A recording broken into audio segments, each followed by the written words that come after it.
Bem-vindo ao nosso canal militar sobre os últimos acontecimentos na guerra liderada por Israel. Você pode se inscrever para ficar atualizado. Finalmente capturaram o grande contrabandista na fronteira. Ele foi encontrado com o Kingpin contrabandeando dentro de um dos túneis no Egito. Este Kingpin é conhecido por contrabandear itens que parecem impossíveis através da fronteira. Ele tinha fugido recentemente para o Egito através de um túnel, mas sua localização exata foi descoberta. Uma grande operação foi realizada com precisão, e há também atividades adicionais ocorrendo no Líbano. Se estiver pronto, podemos revisar rapidamente as últimas notícias com imagens reais. Nas últimas 3 semanas, Israel tem investigado túneis sob Rafah. Engenheiros de fronteira foram trazidos para usar equipamentos sensíveis que enviam ondas subterrâneas para localizar túneis. Esses dispositivos são semelhantes a AOS usados por mineiros. Os túneis são identificados como escavados por uma organização que os estende em direção ao Egito. Alguns túneis são largos o suficiente para carros passarem, facilitando o contrabando ao longo dos anos. Dizem que Wissam Abu Ishaq, conhecido como o contrabandista Kingpin, dirigiu esses túneis. Antes da guerra, ele contrabandeava itens impressionantes através da fronteira de Rafah, abaixo dela e através dela. Ele afirmava que poderia contrabandear tudo, desde carros usados pelo Hamas até grandes mísseis antitanque, dos quais ele participou ativamente e contribuiu com ideias para a construção desses túneis largos.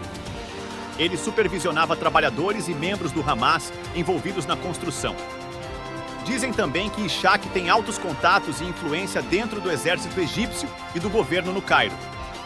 Alguns materiais foram obtidos diretamente do exército egípcio e de seus arredores, possivelmente através de suborno para adquirir suprimentos para o Hamas. Ele ocasionalmente viajava para o Egito para comprar materiais pessoalmente. Sua influência teve um papel importante na expansão da organização. Acredita-se que esse contrabandista tenha fugido para o Egito quando a guerra começou. A inteligência de Israel tem uma lista extensa de procurados, usando drones e inteligência artificial para encontrá-los há muito tempo. Ishaq está entre os procurados, pois não foi encontrado por meses, e suas conexões no Egito sugerem que ele pode ter escapado pelos túneis sob a fronteira. Recentemente, ele retornou à região e retomou o contrabando, aproveitando a escassez de armas enfrentada pelo Hamas. Ele usou rotas especiais pelos túneis de Rafah, conhecidas apenas por ele e por alguns outros, para contrabandear armas leves e suprimentos dentro de caminhões, obtendo sucesso. Não sabemos onde eles os esconderam, mas para alguém considerado o rei do contrabando, não deveria ser difícil. A inteligência já tinha conhecimento da atividade de contrabando na região há uma semana e acelerou as operações de busca subterrânea mencionadas no começo do vídeo. Engenheiros estão trabalhando dia e noite nesses esforços. Como resultado, finalmente encontraram vestígios do rei contrabandista. Descobriram o túnel que ele usou e seu esconderijo. Ele atravessou a fronteira egípcia subterraneamente e se escondeu numa área avançada nas partes altas de Rafah. A cidade era considerada segura pelos israelenses, então Ishaq conseguiu se mover livremente e continuar seu comércio lá. Mesmo sem comandos presentes na área, Israel estava monitorando usando drones e satélites. A infraestrutura de inteligência artificial de Israel detectou a localização de Ishaq enquanto ele se movia fora da cidade. Decidiram que não podiam perder essa oportunidade e deram ordem urgente para um ataque. Um drone que o rastreava disparou um mini-míssil, neutralizando o contrabandista diretamente. A IDF conseguiu localizar e neutralizar o contrabandista King, junto com o túnel secreto que ele utilizava para suas atividades ilícitas. O Ministério da Defesa divulgou essas informações através das notícias, destacando sua determinação em impedir futuros contrabandos através da fronteira.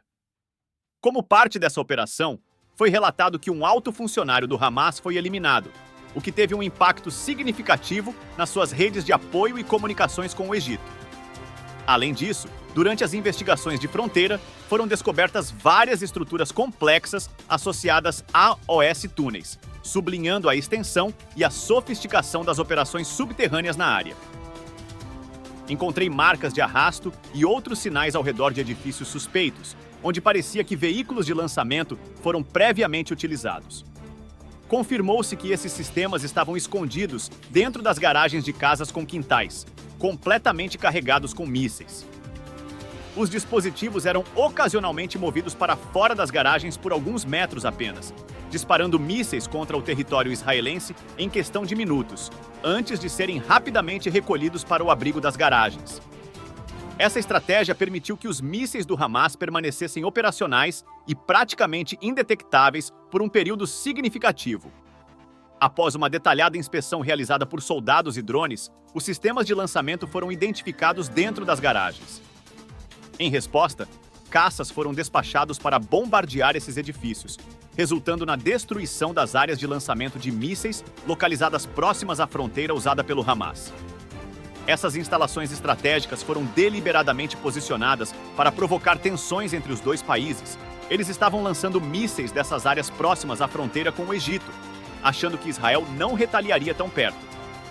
No entanto, a estratégia não teve o resultado esperado. Esperava-se que a Força Aérea Israelense detivesse seus planos, mas continuou suas operações ao longo da fronteira com o Líbano. A operação transfronteiriça foi iniciada, com foco em alvos em campos e aldeias imediatamente atrás da fronteira.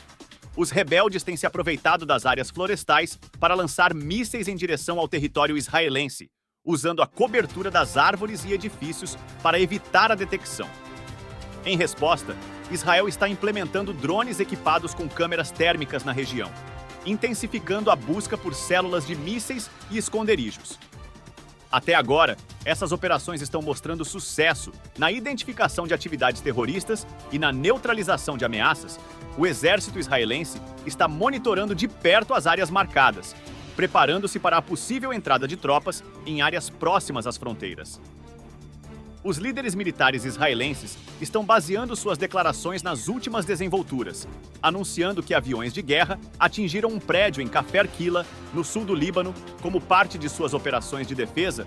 Foi informado que militantes do Hezbollah se reuniram em uma área, conforme relatado pelas IDF. A Unidade de Inteligência Militar 869 identificou o pessoal presente e, em seguida, um ataque aéreo foi realizado como resposta. As IDF também informaram que uma estrutura utilizada pelo Hezbollah em Rola foi inicialmente atingida por mísseis guiados antitanque lançados do Líbano, visando a região de Misgav-Am, no norte de Israel. Apesar do ataque, não foram relatados feridos. Posteriormente, os locais foram alvejados com artilharia pelas forças de defesa de Israel como parte de medidas adicionais de defesa. A Unidade de Inteligência 869 destacou recentemente sua descoberta de agentes do Hezbollah na região, o que desencadeou uma resposta imediata das IDF para neutralizar a ameaça percebida. Este incidente sublinha as tensões contínuas na fronteira entre Israel e o Líbano, onde confrontos ocasionais ocorrem entre grupos militantes e as forças de segurança israelenses. A situação está sendo monitorada de perto, enquanto ambos os lados continuam a fortalecer suas posições e estratégias de defesa na região. As IDF também relataram que outro local do Hezbollah foi atingido. Além disso, elas usaram artilharia para bombardear a área de Naqoura, visando eliminar possíveis ameaças. No início do dia, o Hezbollah lançou vários mísseis antitanque na Galileia Ocidental. As IDF afirmaram que não houve feridos no ataque. O Hezbollah assumiu a responsabilidade pelo ataque, alegando ter como alvo posições das IDF. Este é o resumo atual da situação. Expresso meu agradecimento por acompanhar o canal Militar Estratégico. Até a próxima!